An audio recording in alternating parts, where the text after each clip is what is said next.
Good morning everyone. তো বাইরে গিয়ে দেখলাম রোদ ঝলমল করছে আর সকাল সকাল মা ছাদে কুড়িয়ে পেলো একটা আম। আমাদের গাছে এবারে অনেক আম হয়েছে বাট একটাও টেকেনি, সব ঝরে পড়ে গেছে।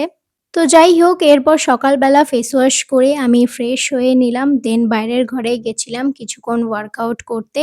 দেন মা আমাকে বানিয়ে দিল ১ গ্লাস ছাতুর জল, তো সেটাই খেলাম সকালবেলা। আর আজকে আমার শ্যাম্পু করার আছে, তো তাড়াতাড়ি স্নান করে নিতে হবে। বাট তার আগে মা আমাকে যেসব কাজগুলো দিয়েছে সেগুলো করতে হবে, না হলে আজকে আমার খবর আছে।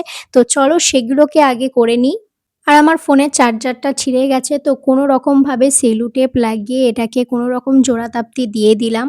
আর বিকেলবেলা ছাদে গেছিলাম, দেখলাম আকাশটা শরৎকালের মতো লাগছে, বাট এটা তো বর্ষাকাল। কিছুক্ষণের মধ্যে আকাশটা কালো হয়ে আবার ঝিরঝিরে বৃষ্টিও চলে এলো।